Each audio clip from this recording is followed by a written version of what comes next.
আজকে তোমাদের সাথে শেয়ার করব আমার ননদের বিয়ের শপিংয়ের ব্লগ। যাই হোক, তোমরা তো শপিং ব্লগগুলো খুব বেশি পছন্দ করো, তাই কেন না ভাবলাম তোমাদের জন্য ছোট ছোট কিছু ক্লিপ নিয়ে একটা ভিডিও বানানোই যাক।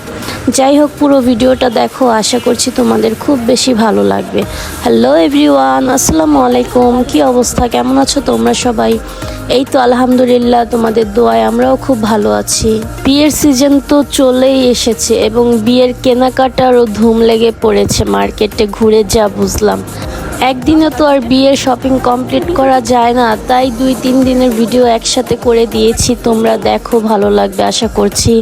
তারপর ওই দিন ফ্রাইডেতে বের হয়ে গেলাম। আমরা প্রথমে গিয়েছিলাম মিরপুর বেনারসি পল্লীতে, ওইখানের কালেকশনগুলো দেখলাম। তারপর আমার ননদেরও কিছু সিলেক্ট করা জিনিস ছিল, ওইগুলো একটু খুঁজলাম, কিন্তু মন মতো আর হলো না।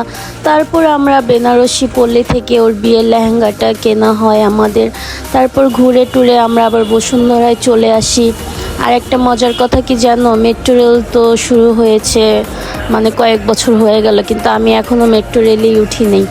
যাই হোক, ওই দিন প্রথম ওদের সাথে মেট্রো রেলে উঠি এবং মিরপুর থেকে কারণ বাজার স্টেশনে আসি। খুব বেশি ভালোই লেগেছে, কিন্তু টিকিটের সিরিয়ালটা আর একটু কম থাকলে ভালো লাগতো।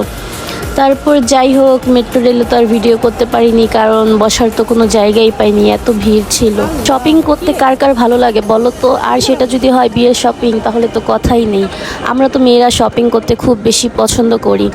তারপর আর কি মার্কেট টার্কেট ঘুরি, তারপর দেখি, সব কিছু বুঝি, তারপর নিজের জন্য ড্রেস সিলেক্ট করি। আমাদের সময় তো আর এইটা পাইনি। এখনকার মেয়েরা তো তার বিয়ের ড্রেস, তারপর জুয়েলারি, সব কিছুই তাদের মন মতো পছন্দ করে নিতে পারে।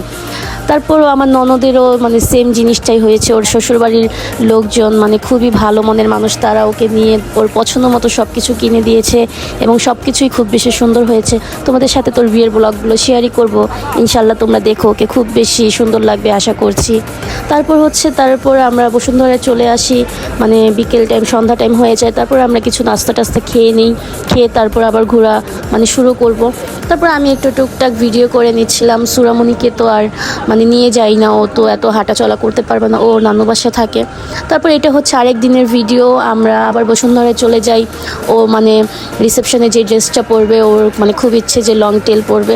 তারপর আমরা অনেকগুলো টেল দেখি, কিন্তু পছন্দ হলে কালার ভালো লাগে না, কালার হলে পছন্দ হয় না। যাই হোক, তারপর সব শেষে যেইটাই নিয়েছে খুব বেশি সুন্দর হয়েছে এবং ওকে খুব বেশি মানাবে। তোমাদের সাথে যেগুলো দেখাচ্ছি, তোমরাও দেখে নাও। সামনে কারো বিয়ে শাড়ি থাকলে বা কারো আত্মীয় স্বজনের প্রোগ্রাম থাকলে তোমরাও এইসব টাইপের ড্রেস যদি কেউ পরতে চাও, যে দেখতে পারো বসুন্ধরায় বা মিরপুর বেনারসি পল্লীতে। তারপর এই তো আমি একটু ভিডিও টিডিও করে নিলাম। এই দোকান থেকেই আমার ননদ তার ব্রাইডাল রিসেপশনে যে টেলটা ছিল সেটা নিয়ে নেয়। তারপর আমরা সবাই মিলে একটু আড্ডা টাড্ডা দিচ্ছিলাম। মাশাআল্লাহ, তো সুন্দর মানুষ, ওকে যেটাই পড়ছিল সেটাতেই খুব বেশি মানাচ্ছিল। এবং দোকানের যে স্টাফগুলো ছিল, প্রত্যেকটা দোকানেই ওর খুব তারিফ করেছে সবাই। মাশাআল্লাহ, ওকে খুব বেশি সুন্দর লেগেছে। তারপরে এই তো একটু টাইল দিয়ে দেখতেছিলাম, একটু ভিডিও করতেছিলাম যে হাঁটু দেখি কেমন লাগে তোমাকে। মাশাআল্লাহ, খুব বেশি সুন্দর লাগছে। আর যেই কালারটাই ওকে পরাচ্ছিলাম মানাচ্ছিল। তারপর যেইটা খুব বেশি ভালো লেগেছে সেটা পরলে ওকে আসলেই অনেক বেশি ভালো লাগবে। সেটা তো একটা সিক্রেট, রিসেপশনের দিনই তোমরা সবাই দেখতে পারবা। তারপরে এই তো ওই দিনও আমরা সবাই খেতে আসি। এই তো সেই দিন আমাদের সাথে আমাদের ভাগ্নিও ছিল, ও আমাদের সাথে গিয়েছিল। মার্কেট বন্ধ হয়ে গিয়েছিল, কিন্তু আমাদের কেনাকাটা আর হয় না। একটু তো বিয়ের জিনিস এতদিন ঘুরে বুঝলাম যে জামাই চুজ করার থেকে শপিং করা খুব বেশি কষ্টের। আমার ননদ এই কথাটা বলতেছিল যে, ভাবি, আমার তো জামাইও পছন্দ করতে এত দেরি লাগে নাই, কিন্তু বিয়ের শপিংয়ে যে এত অনেক রকম কালেকশন, অনেক রকম ভ্যারাইটিস, আর বেশি দেখলে তো মাথা এমনিই নষ্ট হয়ে যায়। আমাদের মেয়েদের তো আবার একটা স্বভাব আছে, বেশি দেখলে কোনটা রেখে কোনটা নেবে একটু কনফিউজ থাকি। তারপরে এটা হচ্ছে আরেক দিনের ভিডিও। আমরা ফের মিরপুর বেনারসি পল্লীতে চলে যাই। ওর যে লেহেঙ্গাটা, সেটা ক্রপ টপ স্টাইলে বানাতে দিয়েছিলাম, সেটা ঠিক মতো দিয়েছে কিনা সব কিছু দেখে নিয়ে আসার জন্য গিয়েছি। তারপর ওই দিন আমরা ওইখানে মানে ভাত ভর্তা খুব মজা করে, মানে অনেক দিন পর মনে হলো যে খুব মজা করে তৃপ্তি করে ভাত ভর্তা জাতীয় মানে কোনো কিছু খেয়েছি। মানে খুবই মজা ছিল ওই হোটেলের। আপনারা যারা মিরপুর যাবেন রাব্বানিতে খাবেন, কিন্তু ওদের পোলাও মাংস এগুলো একদমই ভালো না। আমরা ফার্স্টের দিন নিয়েছি কিন্তু কেউই খেতে পারিনি। তারপর ভর্তা টত্তা মুরগি টুরগি দিয়ে খুব মজা করে খেয়েছি। খেয়ে তারপরে এই যে কোকাকোলাটাও অনেক দিন পর খেয়েছি। তারপর ওই দিনও আমরা মেট্রোতে উঠি, ওই দিন একটু ভিড় কমই ছিল, বসতে পেরেছি। তারপরেই তো আমরা বসুন্ধরায় চলে আসি। ওই দিন ছিল আমাদের মানে টুকটাক কেনাকাটা, জুয়েলারি, তারপর শুজ, হাবিজাবি, মানে কসমেটিক্স যে আইটেমগুলো ওইগুলো কেনার জন্য গিয়েছি। সামনে খুব সুন্দর সুন্দর ধামাকাদার ভিডিও নিয়ে আসবো তোমাদের জন্য।